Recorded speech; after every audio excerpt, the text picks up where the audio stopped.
Wow, what a radical move for silver in just one day. An almost 4% jump, over $24 an ounce. Now, there are some reasons why this is happening that we can discuss, but there are some other unanswered questions out there that I'm going to call upon you to help me answer as we explore.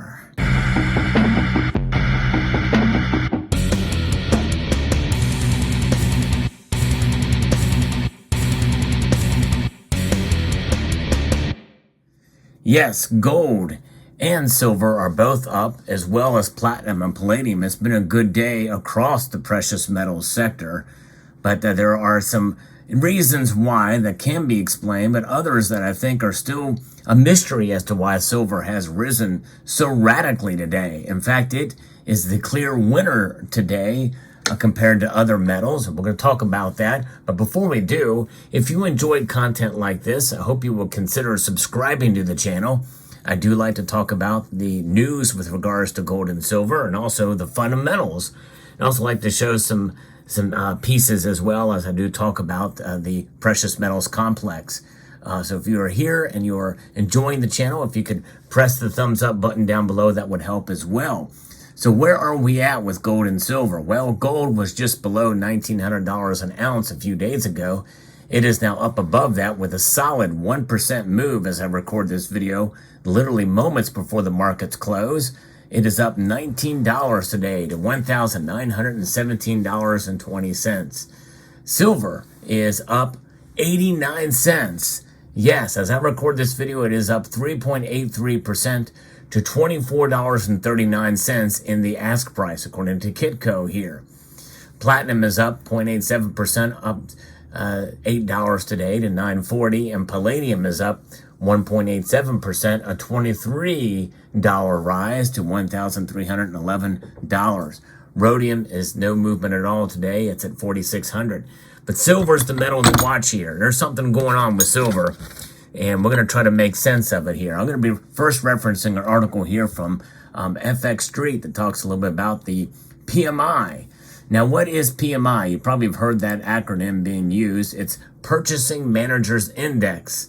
It essentially is the index of the prevailing directions of economic trends in the manufacturing and service sectors. Now, if that is coming in lower, then one would think that that would make silver price go down low, because if they're not spending as much money in that index and a measure of it, then that means there should be less demand for silver, right? So this is kind of scratching my head. Silver's price rallies above $24 as the U.S. dollar comes under pressure after the S&P Global reported a weak preliminary PMI for August. Preliminary manufacturing PMI for August at 47 underperforms expectations of 49.3. And so with that being said, this is something that is concerning. Obviously, that means maybe we're headed for a recession.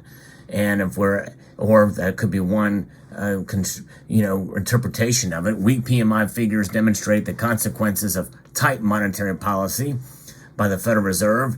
U.S. Central Bank has raised interest rates aggressively to 5.25 to 5.5 in a war against this inflation.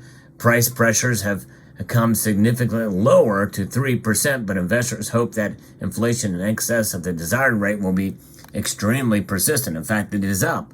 And we also know that what we're reporting on here too is a dollar index has suffered a bit here. It is now down 0.19 to 103.4, still comfortably above where it was earlier, and it was just below 100 not that long ago. And this is after a 10-week high of 104, as vulnerable economic activities could force the Fed to keep interest rates steady. Also, 10-year Treasury yields dropped sharply to near 4.23%. Now, they're going to be focusing on what Fed Chair Jerome Powell is going to say at the Jackson Hole Symposium. That's going to be coming later on in the week, and that will start on Thursday. Powell is likely to convey how long interest rates will remain steady at elevated levels. Apart from that, the outlook of the economy and inflation will be keenly watched. Now, Kitco has also got another piece here that talks about this from Jim Wyckoff. They're up at midday, gold and silver prices, but it really doesn't talk about silver outside of its work with gold or its movement with gold.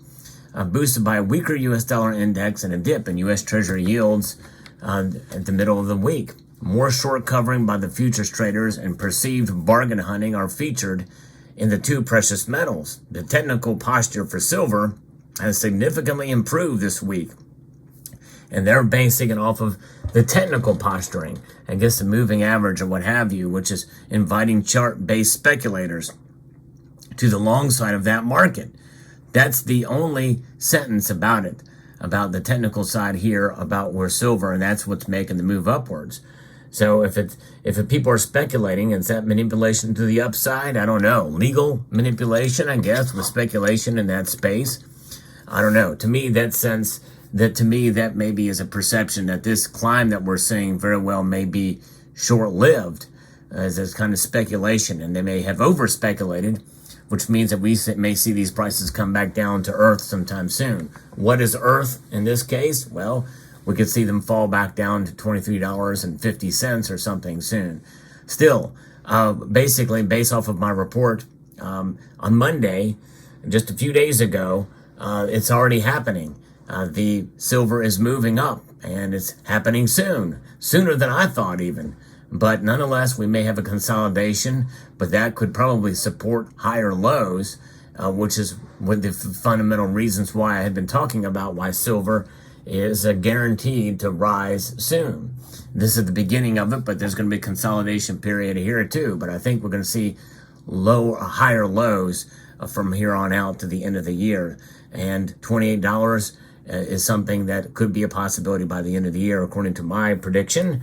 But again, I could be wrong, as I have been the last 2 years when I've given predictions for silver. So don't take my word for it. But nonetheless, traders and investors are anxiously awaiting the Kansas City Federal Reserve's annual symposium held in Jackson Hole, Wyoming.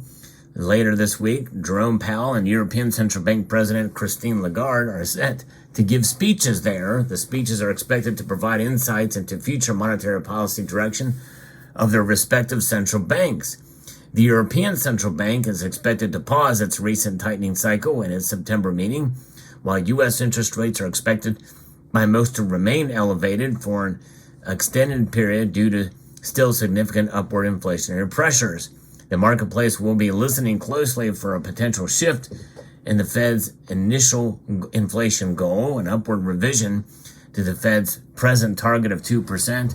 Annual inflation could have major implications for the U.S. bond market, particularly longer-dated U.S. Treasuries, likely increasing Treasury yields, which are already at the highest level since 2007. And who's buying those? The government is. It's kind of unheard of, not being really talked about a whole lot. But anyways, the Wall Street Journal reported the general U.S. annual inflation rate has dropped to 3.2% from a peak of 9.1%.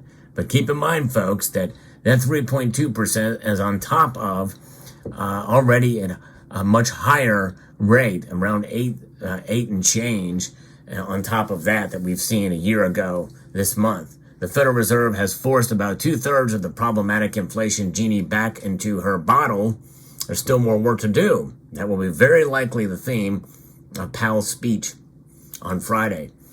He cannot err on the side of loosening monetary policy too quickly and potentially reigniting inflation that would likely become worse than the latest surge. Instead, we've just added $1.some-odd trillion to the debt in a matter of 2 weeks. I talked about that in a previous video too.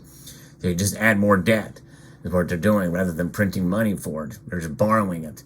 He'll lean hawkish on U.S. monetary policy in Friday's speech, according to what these prognosticators are saying. ECB President Lagarde is also likely to sound modestly hawkish, but probably less so than Powell. But what's not being talked about is what's going on at the BRICS Summit. The BRICS Summit is really, for all intents and purposes, becoming a nothing burger in terms of moving the metals markets, the complex, although there could be some potential that the talk about expanding the bloc is what is leading to silver's price in an upwards direction. But you would think gold would further be affected by this, but it's not.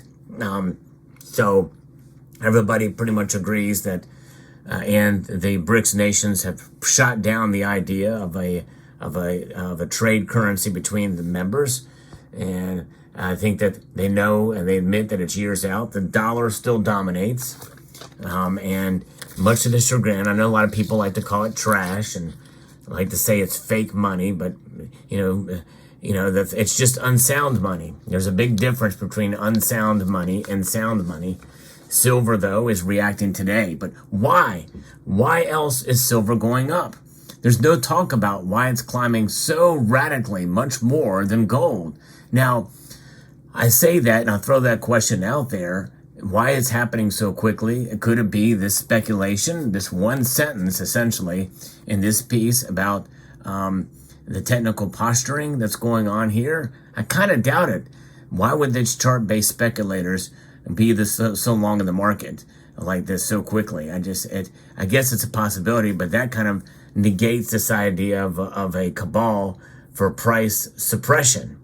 These speculators coming in doing it to make a jump that quickly in 1 day or 2 days or the course of this week here. I don't know. It seems odd and strange, especially with PMI data. They're actually working against what the market should be. Silver should be dropping, at least to some extent, at this point, or not rising as much. Albeit understanding that when gold rises, silver tends to rise more. When gold falls, silver tends to fall more. It is more volatile. But this movement here leaves me questioning, could that really be the case? Is this analysis from Mr. Wyckoff really what's happening here with silver, especially today? I guess we'll find out, and we'll see if it sticks. Let me know what your thoughts are in the comment section below. Hope you found this video informative, insightful, and educational. I'd like to extend a multitude of gratitude to each and every one of you for watching, and to encourage you to please rate, share, comment, and subscribe.